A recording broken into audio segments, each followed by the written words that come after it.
All right. So we are being recorded and we're live. Just a test check. Can everyone hear me?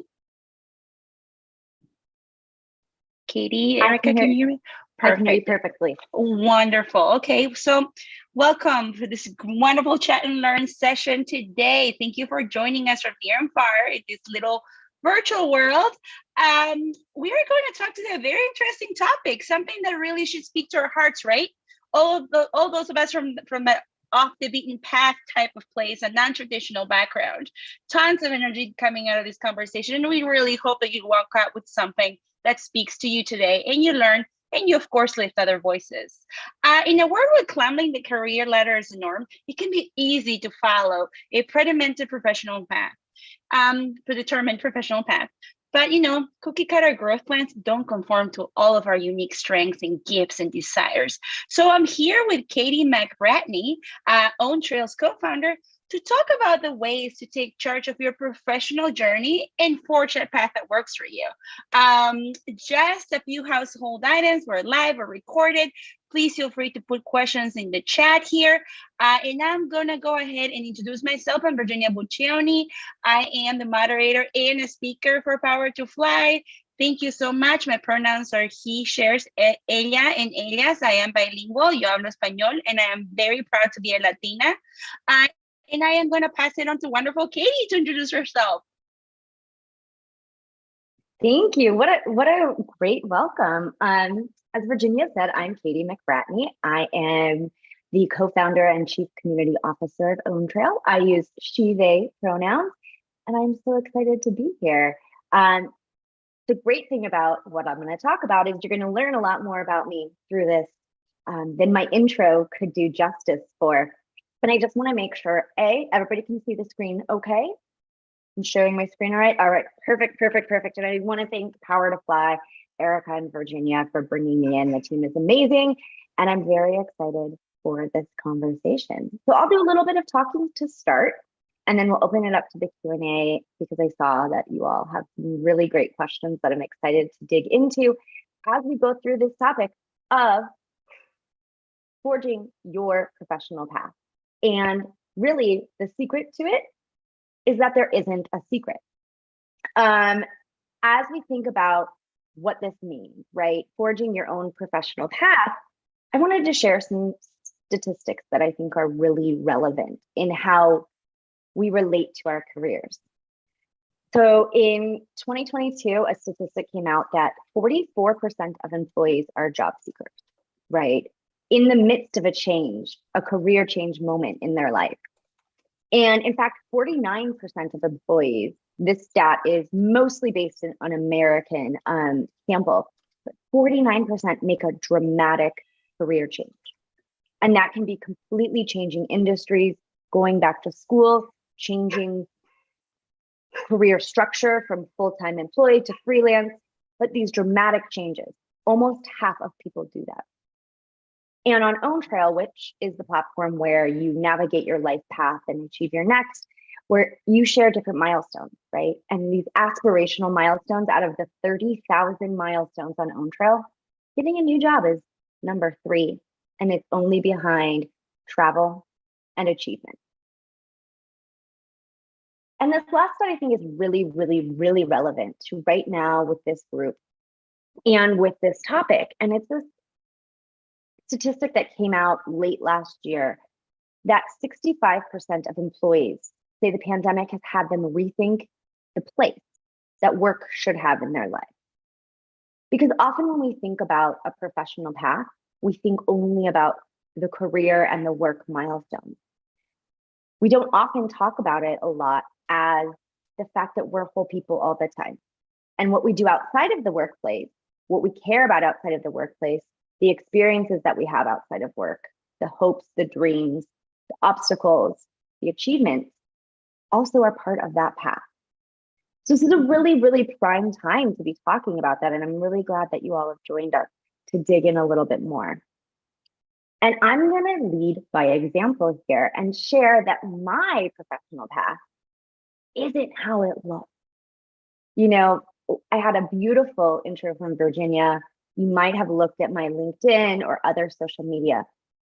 And this is how my professional journey looks. I've been out of college for 17 years, I think. Math is hard when you get this long in. And it looks like this straight up and to the right line. It looks like my professional path has been graduating college, getting promoted, doing work that won awards, and building a large network. Then I've held roles with executive titles before founding a tech company. And it looks like it's smooth sailing, like I'm doing the right. I'm on this idea of the single way that it is to be successful in a professional capacity. But the reality is, it looks a lot more like this. Our lives are not straight lines, and they're not just the career side of it. And this is my trail on OwnTrail, which, as you'll see, you can build your own. It's our trail creator tool that allows us to explore and visualize these journeys in a different way. And I'm going to use mine today as an example to show what a nonlinear professional path looks like, and invite you to think about your own nonlinear path, or how you might be comparing your own curvy, twisty, jungle gym, three-dimensional journey through your career, how you might be holding yourself back by thinking of it as just one straight line that's just career only. So if we dig into these milestones that have made up my holistic life journey, including my career, the career milestones are blue. So you can see it's throughout the whole thing, but they're not alone. And here's where it started, where I was a college grad. You can tell that on my resume. You can tell that in my LinkedIn. But what you don't know is that I was the first non-man in my family to graduate college, and the only person in my family to graduate in 4 years. It was a huge deal as someone who didn't have their parents to lean on to figure out everything from FAFSA forms to knowing what scholarships to apply for and going through that process. So most times these milestones that are very common and we all share, there's a lot more story to them in how they form who we are and what the milestone means.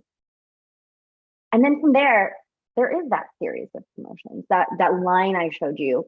It's true. It's an accurate representation of my journey, but it's just a slight. Because soon after that series of promotions, hello, burnout. And it was 100% due to that succession of promotions and working to achieve the next level and the next level. But that's not something that easily and neatly goes on my LinkedIn. But it shaped how I move forward and how I show up in my work now. Then I was laid off, which again, we don't like to talk about things that are uncomfortable, like a gap in our resume, deciding to leave a company, or layoffs, especially when they're not even because of our performance. But these moments, even if they're ones that we didn't choose, like a layoff, are really powerful, even if they are not the prettiest, not the ones that we thought we're supposed to share. Then there's my next layoff at the next company. This one went a little different. I did not expect this to happen. I thought the company was on one certain track and I was performing really, really well. I walked into work one day, sat down, fired up, knew my numbers were great. I was in a marketing role. Teams were succeeding. The programs were running well. And then an hour later, I left the building without a job. And it sucked. Y'all, I'm going to be real. It was terrible. I felt horrible. It made sense. It wasn't because of me, but it still did not feel good to be all of a sudden job searching when I knew I was killing it. But at that same time, that layoff was a forcing function that made me think about what I wanted next.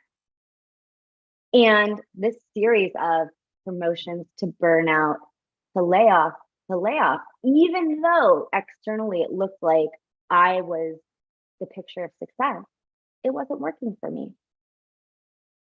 And it was after that second layoff that I decided I was no longer going to work at a company that didn't align with my values. That was 8 or 10 years ago. And I would not be here in front of you today if that hadn't happened. But then there's the other things that affect our professional path, right? As we're forging this way, as we're blazing our own trail through our work and through our broader life, we cannot turn the personal off from the professional all the time. Boundaries are great. Love a good boundary. And also, we are always whole people inside of ourselves. So the weight that was lifted when I paid off my student loans affected how I work. I brought that joy. I brought that lack of stress or one source of stress into how I showed up at work. And then there's burnout again, if you're noticing a pattern. I know someone asked a question about burnout, and we can talk about her a lot. But by looking at my professional path this way, I'm able now, years later, to see a pattern and say, what can I control to prevent this in the future? And then I became a founder. I completely changed roles and took on a new adventure, a new chapter where non-binary people, people who are first-generation college students, people who come from non-technical backgrounds aren't usually who you see in those seats. And going into that and saying, this makes sense that I was in these roles, and I worked in nonprofits, and I worked in an ad agency, and I worked in higher education, and I worked at an e-commerce company. It makes sense that I am a tech founder because I'm founding this company that is about nonlinear paths, right? The fact that my own path is nonlinear is the reason that I'm here. And then the things that happen along the way, working on life-work balance instead of work-life balance, right? The things that we're actively working on and not just the things in our past. Growing a company in a challenging market and when you're very passion-led is a work in progress. And sure, we can measure it in metrics, just like you can all measure your career success in metrics. But what about the work? What about when you're in it, when you're in the messy middle and you don't have numbers or a beautiful statistic to share? Being able to claim this is something I'm working through in my career journey is also really important. Then those are those boundaries I talked about, being able to set those and using those as something to kind of guide my professional journey. So saying, here are the boundaries of when I'm going to be accessible on Slack.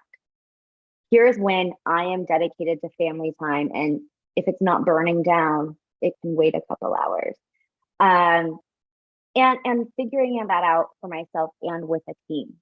That's a huge part of our professional path that gets cut out in the very useful, but very much salesy documents like our resumes, right? A resume is a selling document, and it serves a purpose to get you that job, to show the best pieces of what you can do. But sometimes it makes us forget about all the other pieces of our journey that were a part of it. And then what about the things I want to do that might be related to work and might not be, but they still exist within the same person? So I'm working on writing a book. Do I know how it's going to end and really what it's all about? Not exactly, but I don't have to know that to have it be something that is part of the journey.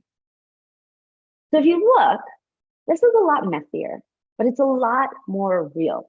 And all of these milestones and these moments, they're interconnected. And even if it wasn't related directly to my career, it played a role in who I was in my professional life.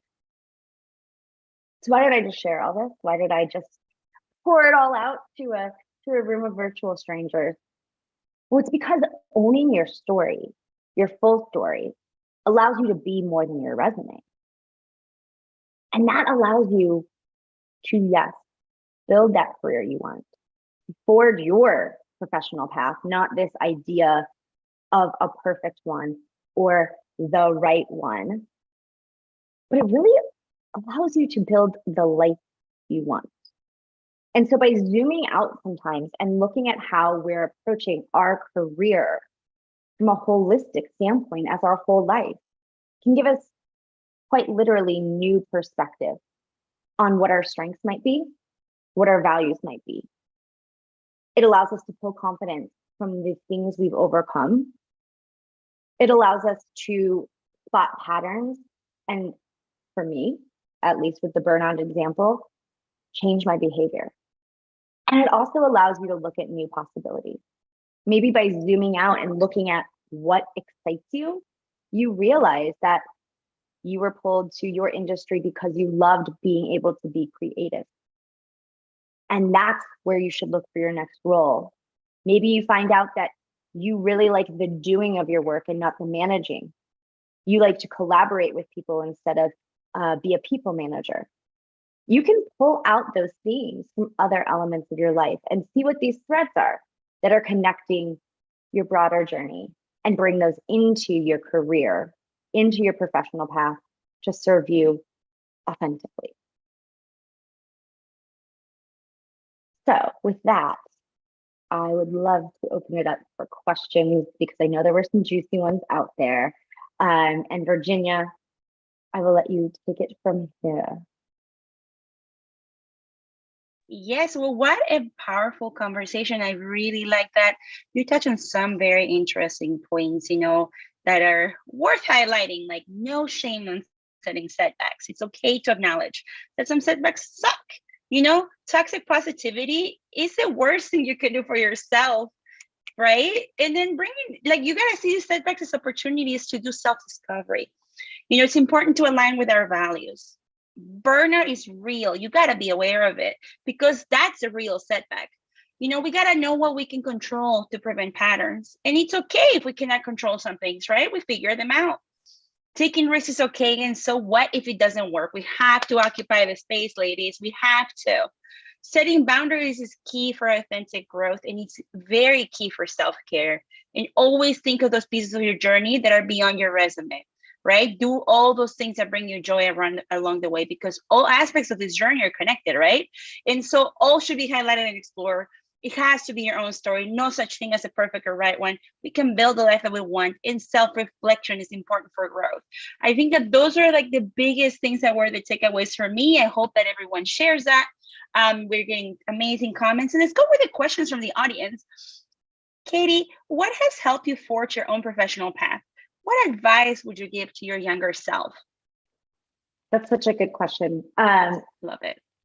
For me, I think, and you hit on so many themes just there, but to me, it's this idea of being honest with yourself. I'm seeing something in the comments about, relating to collaborate versus being a people manager. So this idea of being able to step away from the external chatter and expectations and being able to say, like, what do I want if I'm getting real with me? Because you can go after those milestones, you can go after those achievements that you're supposed to do, but if they're not right to you, you're never going to feel good with it. But nobody knows that answer but you. And then the other piece of advice that I'd say that I've learned is to follow your curiosity. And that sounds, I don't know, it doesn't sound like traditional career advice, and maybe it's not. But for me, I've worked in multiple different industries, and I found that if something was interesting to me, pausing and saying, like, why? Why is that? Is it because I don't like what I'm doing now and I'm running towards something else? Or is it because I've learned, grown, done all I can in that area and I'm ready for something new?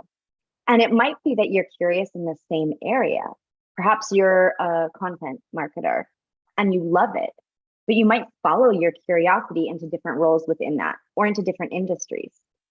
And I think that's a really good way to find new opportunities, not just jobs, but to find new opportunities that keep you engaged and keep you growing instead of staying safe in your lane. And there's very much a balance of what risks you feel like taking. Sometimes the stability of health insurance kind of force you one way more than another. I've been guilty of that. And that's okay. That's okay. And so looking at your curiosity and also being honest with yourself allows you to make those weighted decisions, to know whether you should go left, right, or if there's a whole nother path that you just weren't paying attention to that's actually better for you. I think you couldn't have said it better. I can be there, I took that path, for example, doing recruiting, got interested into occupying space and creating equity as a Latina myself and someone with a non-traditional background. And I pursued it. Also, I too was a founder, and I realized that it wasn't for me just because not only was being tokenized by my partners, but also I felt like, as a Latina with an accent and all that thing that they do to you in Silicon Valley, as you know, I realized that some things are not for me. I would never go back to probably co-founding, but I will go back to founding a community and doing something that, I can elevate and uplift voices. So I think that curiosity that we have to listen to is so important, because that's what got us through careers. That's what gets us through every day. That's how we achieve and complete even tasks at work or personal ones or goals. Even when you're working out, like the curiosity of exploring ways to better yourself, or, your education, all those things that you do in your life are because of curiosity. So you should never let that curiosity hinder you, because that's where the true secret for self-growth and self-achievement comes from, right? I mean, that's something that I'm getting from our conversation. I think that we all should think about, and we all should ponder, if anything, when we leave today. So I really hope that people get to think about that today. Second important question here. What challenges do you see junior professionals encountering when starting to forge their own professional journey? This is a super interesting question. It is. And my short answer is it depends, right? I say this as a millennial, and millennials have gotten this rap, right? Everybody's like, oh, millennials. We tend to lump younger generations into one monolith group, which is really a disservice to the people in that, right? So for like junior professionals, that is a huge assortment of talent and brain power and different tracks, right? So I think the short answer is it depends. So the first thing that I think is a challenge is this perception that older generations have towards younger generations, that they don't want to work, that they're too cool, that they're on their phones, insert whatever boring, tired stereotype about your generation that you've heard. And that's not new. It's not new, unfortunately, and it's probably not going away, but it is still very much a challenge, especially right now, if we look at our intergenerational workforce. We have the upper edge of baby boomers still in a lot of leadership positions. We have Gen X, we have millennials, we have Gen Z. There is a lot of mixing and not always a lot of communication. And what I will give the younger generations, so the lower half of millennials through Gen Z, a lot of credit for is communication and boundaries, because they're leading the older generations often in establishing that healthy dynamic and not just relying on assumptions. Another thing is, I think junior professionals are entering their career at a different stage in the world.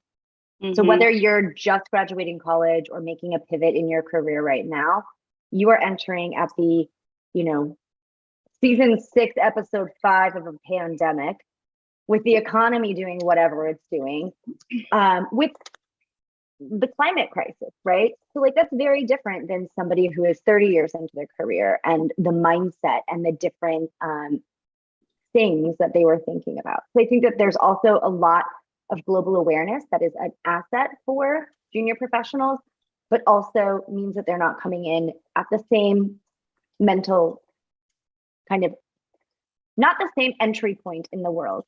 And I think another challenge is there's a lot of choice. We hear that it's a job seekers market and all of that. And while that's true, it's still hard. It's still hard not just to find the right job, but also within certain workplaces to move up, to find a healthy manager relationship, to feel like you belong in a team. There's a lot of work that still needs to be done in the equity and belonging space, of course. That work it won't be done in my lifetime, unfortunately, but it needs to be like a million years ago. And I think that that's really challenging, right? Because when you're given all the possibilities, you could be a professional content creator, you could work as a graphic designer at an ad agency, you could be an independent artist, you could be all of these things. Sometimes it's hard to know where to start. And that's the downside of a good thing, which is the job seeker market and the fact that technology brings lots of opportunities to the table that previous generations didn't have as easily. But it's not just like the younger, like junior professionals are sitting there just like cherry picking what they want to do. They still have to deal with those communication issues and stereotypes of against younger generations. For sure. And I think you touched on a very interesting point, because at the end of the day, I think that there were great things that the younger generations are doing. Like, we have established a pattern of preferably remote workforce. I mean, the stats are speaking for themselves, and folks that apply to hybrid versus in person. So that's a positive change, being at home, having that mental health, recharge in the middle of the day in your space, and choosing when to go and engage in an office. I think it's so healthy. And I really appreciate that about the younger generations. There's also something to be said about the power of the community, because it truly takes a village.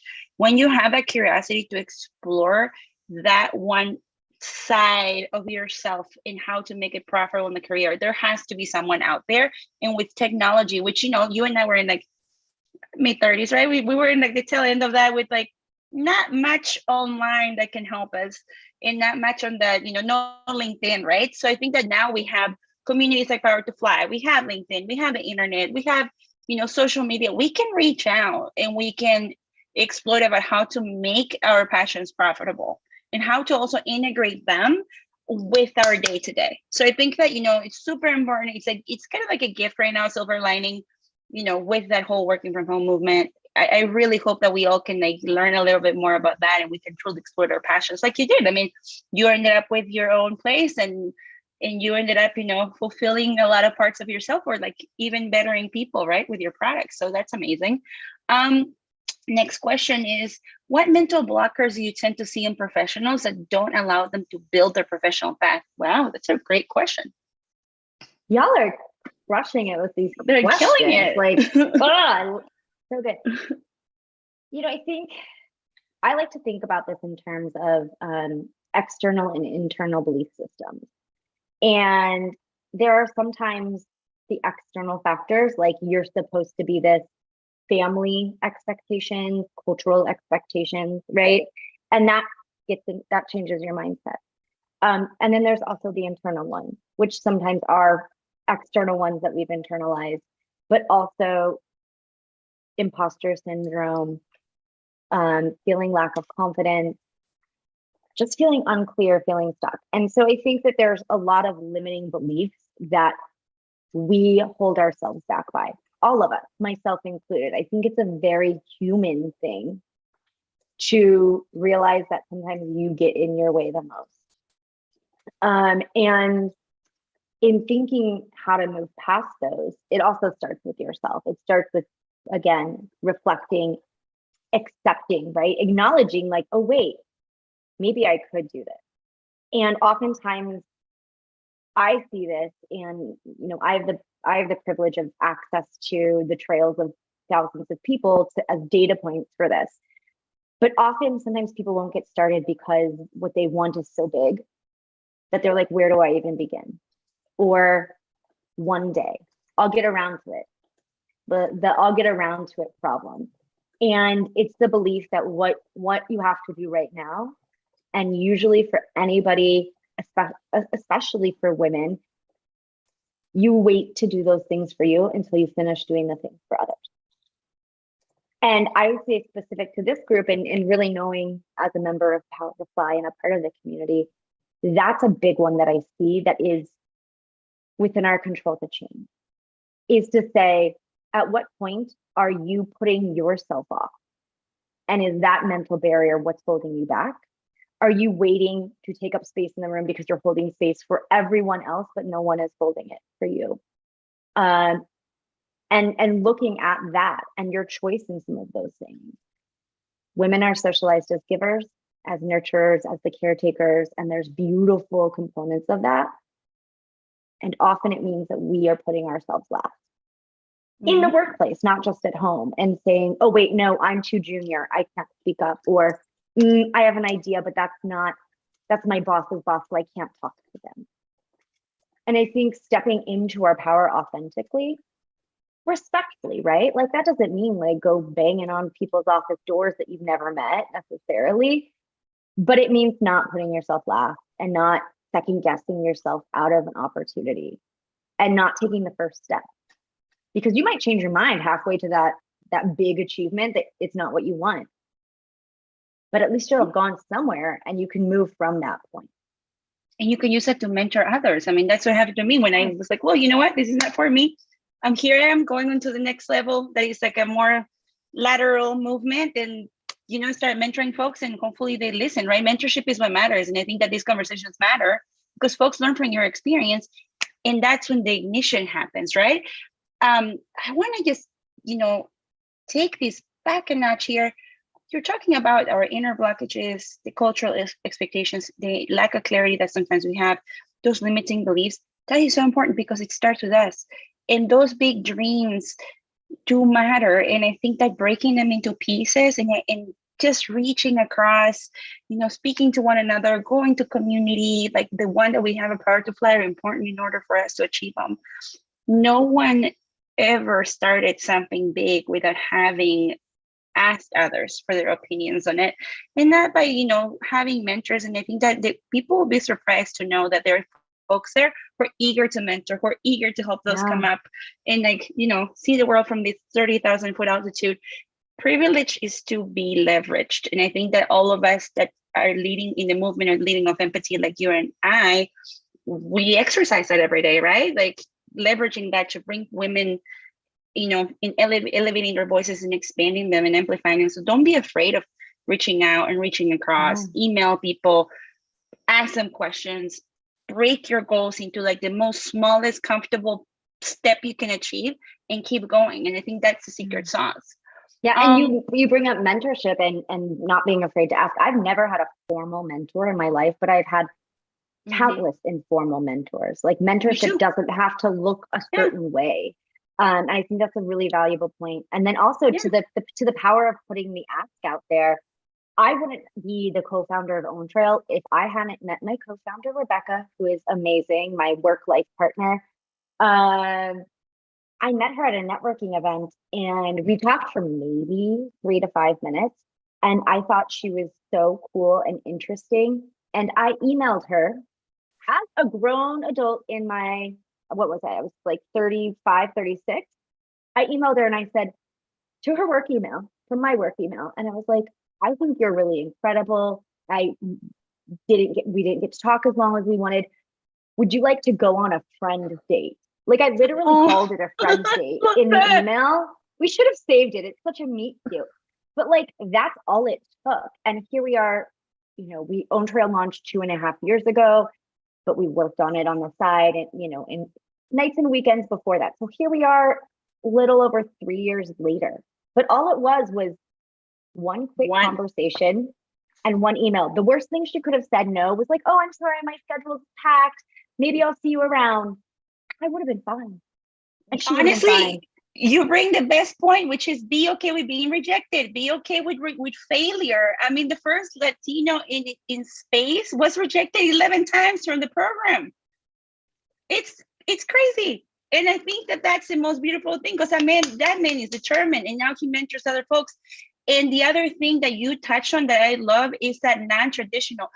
I was laid off in the beginning of the pandemic. It was March. And I remember just selling myself as a product to people. And I was not unemployed for longer than 2 weeks until my opportunity at TAL, which I met by meeting the vice president of engineering and the head of talent at an art show and talking to them about like not buying these piece and about Ansel Adams. And he was just like, next thing you know, they're offering me, a contract for 6 months for $25, like 25 hours a week. I mean, it's about just being authentic, genuine, and connecting with people. You never know where it takes you, and be okay with being rejected. That wasn't for you, right? Sometimes the journey takes you in places where you wouldn't even know.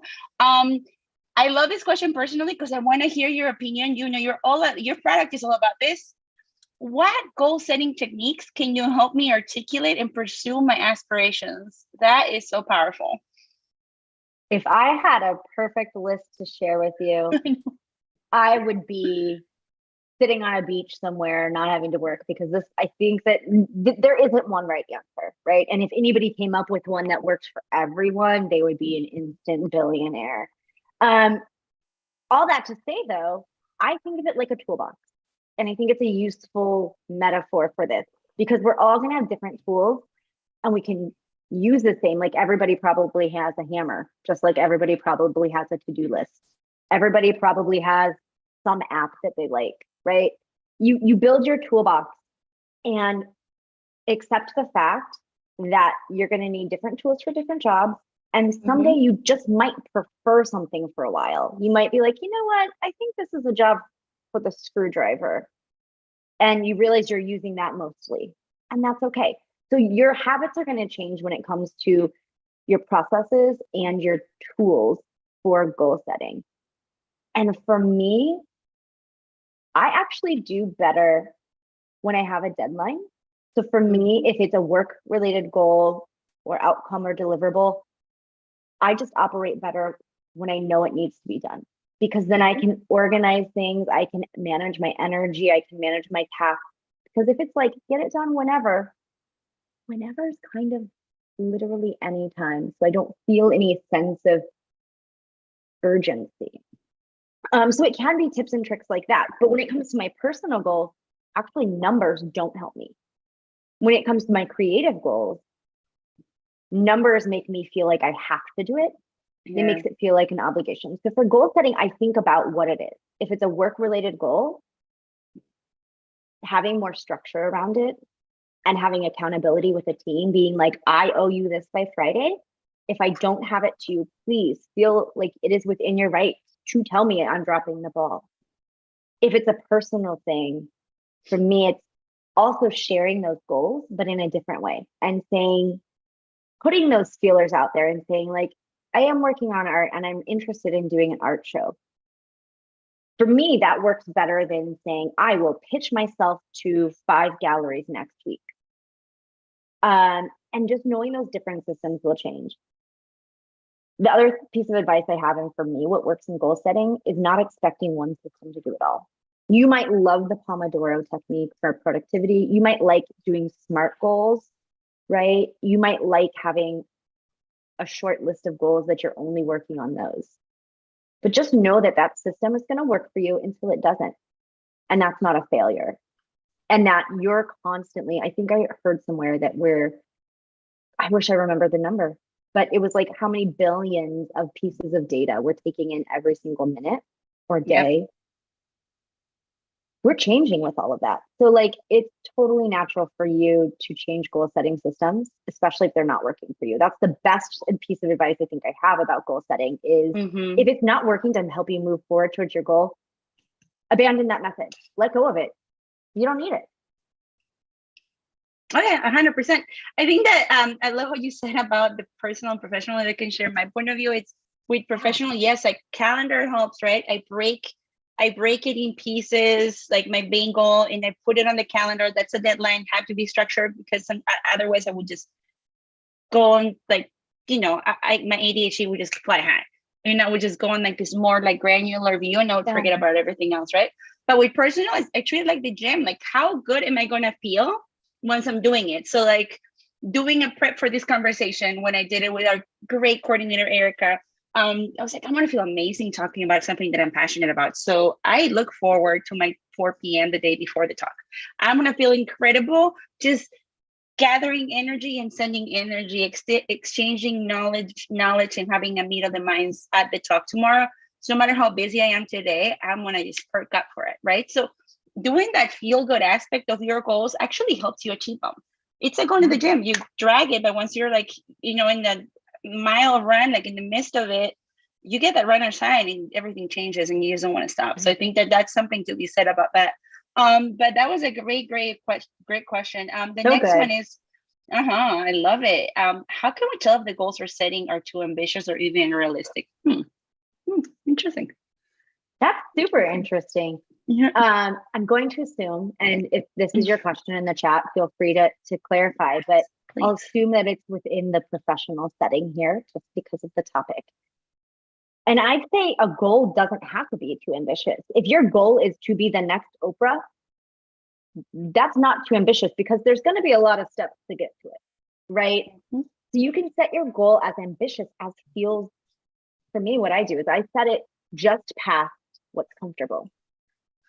Because again, for anybody who holds even one marginalized identity, we're often told to play small, to stay safe, to stay within like our lane.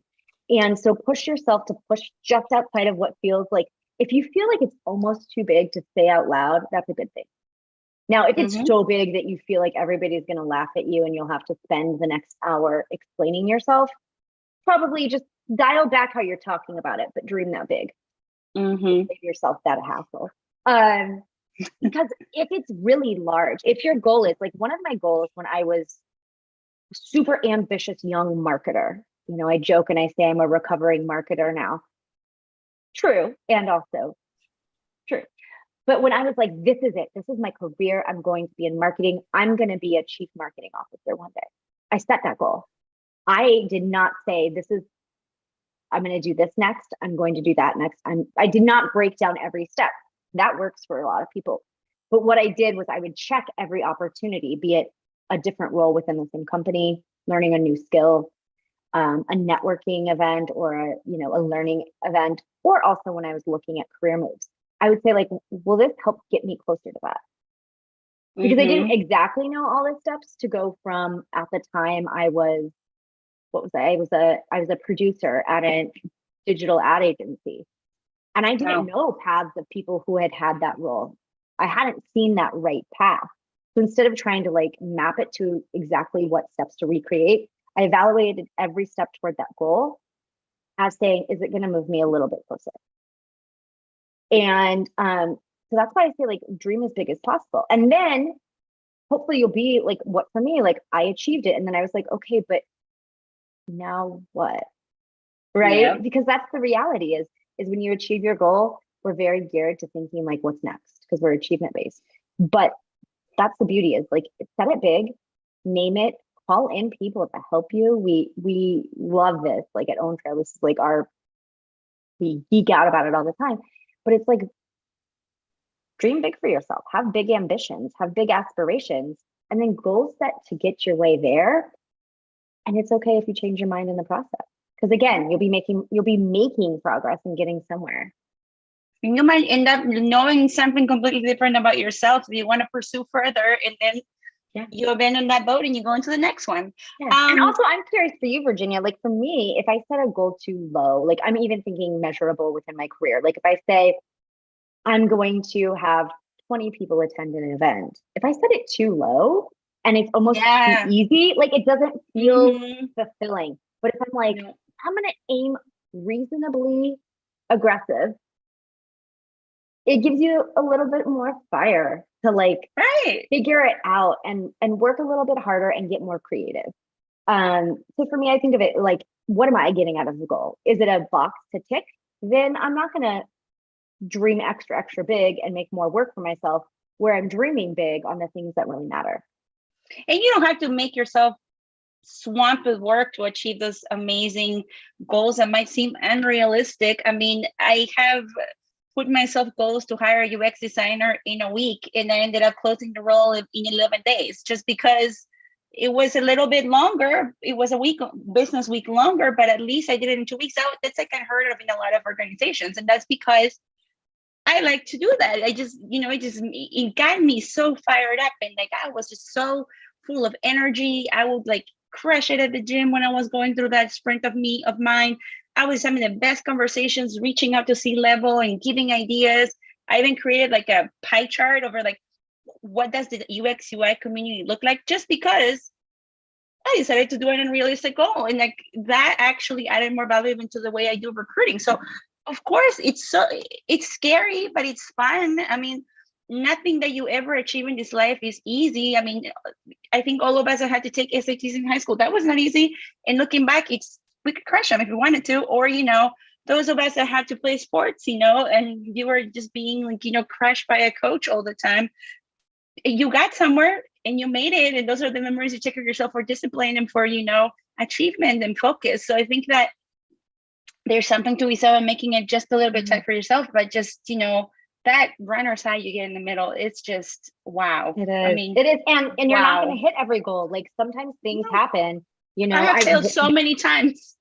Right. Like we launched OwnTrail 3 weeks before the pandemic. So the goals we had initially set for March and April of 2020, oh no, those went out the window along with literally every other plan anybody in the world had made.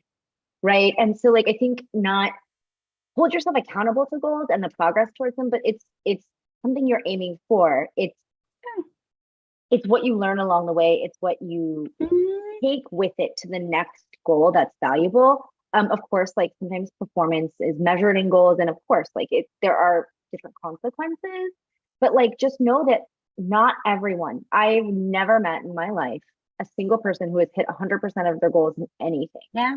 Because the goals are always going to be moving. The better you do, the higher the goal is the next time. The better you do, it's going to get higher. And that's okay in a healthy environment. And right? it's about, right. You said healthy, and that's important. I mean, how many of us have met half the goals that we had on our KPIs for a quarter? But hey, like if you're communicating every week in a transparent and clear and concise manner to your manager or those around you, they will identify the hustle and the grind, and you will get credit. I mean, sometimes things are way too unachievable just because there's no time, there's no resources. And if you educate those around you over, hey, I'm identifying this gap and this glitch, not only you're more valuable to the organization, but you're exercising leadership skills right there by failing in a way that becomes a teaching lesson. And that's how people get promoted. That's how people get ahead. That's how people get identified even for partnerships and get invited to co-found companies. I mean, that is the secret for success, is failure in itself. They say that, you cannot like, they say that you cannot earn something without having suffered a little bit for it. And it's true. I mean, it's failure, in my opinion, is a catapult. I have a really interesting question here that actually we had 2 questions that came. So I'm going to make them hybrid. And please, person in the audience who asks these great questions, I don't know if I'm butchering this, but can you share more around the burnout experience? How did you recover from it? What specific adjustments worked for you? And why did it become a pattern in our path? So I'm not sure. Yeah, there's so much. Yeah. There's a lot there to unpack. So I think we should totally tackle this. There is, and I'll try my best to get to all of it because it is a very nuanced question. And I'll preface this with my expertise on burnout is only on my experience of it, right? And it's different in each person. Obviously, there are commonalities. Otherwise, we wouldn't have a very common term for it. But I'm speaking from my personal experience with it. And for me, let's see, the first part of the question. Well, what I think where I'd love to dig into this is the adjustments that I've made, because my first 2 occurrences of burnout were very similar. So I kind of knew the patterns when it started to happen the second time around. And what helped me was being able to recognize it for what it was, and not just like closing my own eyes to it and just being like, oh wait, this isn't just I'm tired. This isn't just that I'm feeling very anxious and stressed all the time. This isn't that I'm just hungry and that's why I'm being short with my loved ones. And sensing a pattern and knowing that I was the one who had to make the changes in those 2 instances of burnout. And my pattern is that it's related to work. And it's not that people are forcing me to burn out. They haven't. Now, in some instances, like the first time with burnout, it was because a lot was asked of me and I stepped up and asked for more. So I wasn't, yes, the company and that culture, that was very much the hustle culture. The CEO had a hustle culture meme on his door of his office. If that wasn't a signal. Oh my God. that's a lunch and learn for another day. That's a whole nother chat and learn. So yes, that was a piece of it, but also I subscribed to it. I was like, this is what it's going to take to achieve here. I'll do it. And so I was complicit in that case of it. But for me, the other two instances of burnout that I've experienced in my almost 20-year career have been because I loved my job and I loved the mission and I loved the impact and the work and the people. And there's a really great article and a lot of body of work being done by an incredible writer named Anne Helen Peterson about what she's named passion work. And this doesn't mean that you just work at a nonprofit. Of course, I have a link for it. I'll drop it in the chat. I think it's really interesting to think about passion work, especially within the context of our generations, right? Even Gen X, but millennials certainly, and all the way down to folks just getting started in their career. We were all brought up on this idea that do what you love and you'll never work a day in your life. Nope. And it's still work. And when you love it, you're still pouring into it. You're pouring time, energy, maybe your own resources, right? Every time we choose to do something, we are actively choosing not to do anything else we could be doing. So for me, recognizing that this time it wasn't, these times, like I was contributing. I'm a contributing factor to this burnout because I'm caring so hard. And then realizing that like, I can't further that work. I can't do it if I'm completely drained, empty, a shell of myself. So my adjustments were learning different boundaries, learning different tells that burnout was getting close. And after knowing those for myself, communicating those to the team, not just the team at work, but at home and with my friends and loved ones, and saying like, hey, I'm really close to burnout. I need to take time. How can we support that? Or saying, wow, I find that having days of back-to-back meetings really sets me up to be burned out for the next week. What can we do to structure things differently? And in doing that, I learned how I can kind of self-manage it and prevent it as best as I can. And I also learned that a lot more people need to talk about it and need to name it before it gets really bad, because that's what I did the first couple of times. And I let it get really bad before I was like, hey, I have nothing more to give. And it's very common with burnout. And it's very common with people that love what they do. But if you listen to it, just like if you're feeling like you're starting to get sick, I treat burnout now, burnout prevention, like I treat COVID. Like if you are getting the symptoms and it could be COVID, run a test, right? Do a check. And like, then you get the relief of like, oh, no, I'm just stressed out because I'm working with this person. The project will be done soon. Or you run your check and you're like, why am I feeling this way? Why am I physically feeling this way, emotionally, mentally? Oh, maybe it is burnout. So like at the first sign of possible symptoms, check in then, because if you can get ahead of it, it's so much better. You can't pour from an empty cup. And this is a message that I learned from my informal mentors, because all of them are informal. It's self-care is sacred. Boundary setting is survival. Do not feed into that beast, because you would be surprised that those are giving you that burnout by pouring on you. They're probably feeling the same, and you could learn together. You can express those toxic elements and poison as roadblocks for true productivity. And you'd be surprised that if you poise and express and point out those problems that are causing the burnout with your team or with those in your family or what have you, you all can come up with solutions and better yourselves. I mean, growth, it would create more cohesiveness in a team or in a relationship, you name it. It's so beneficial.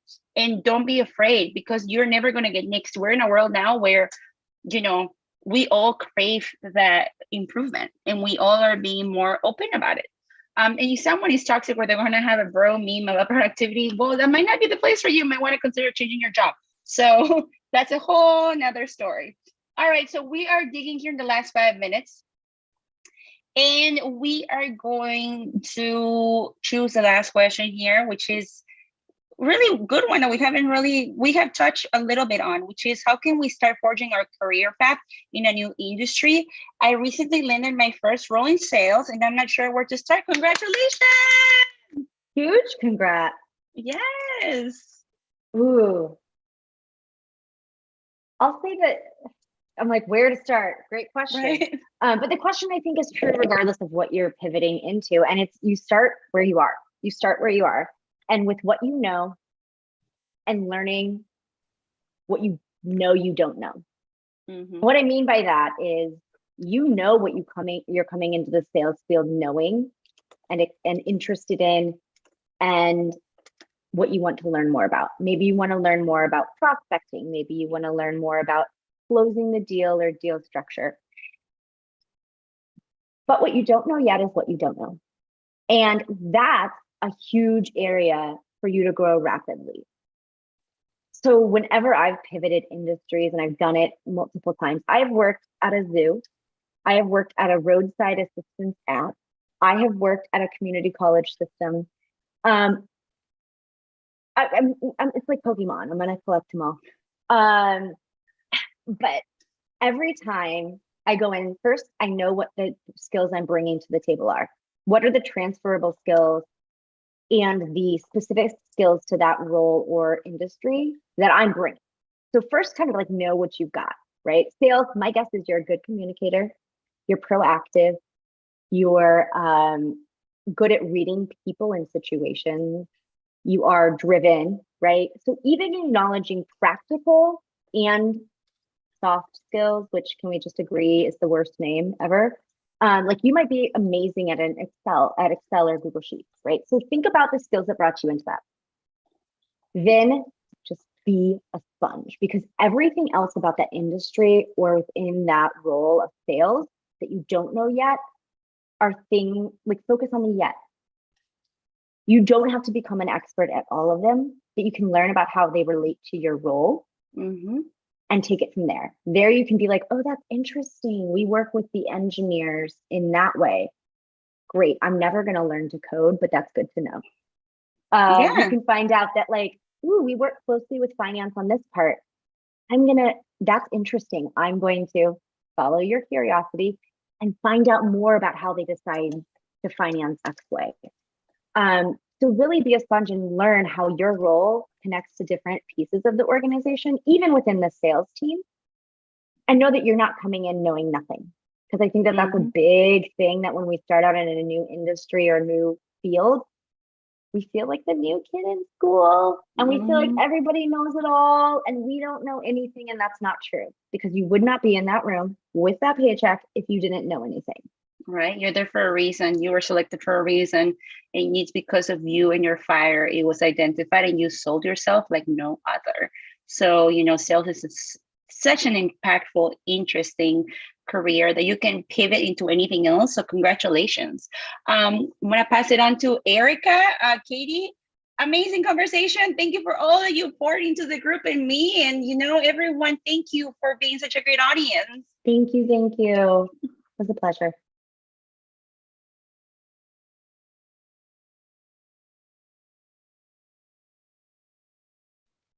Erica, do we have anything that we want to wrap with?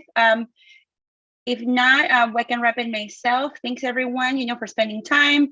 I left both of our LinkedIn links right there for everyone that they want to continue the conversation with either one of us. I really appreciate everyone's questions. And of course, always here and connect with Power to Fly community for more empowerment, more information, and more women like all of us.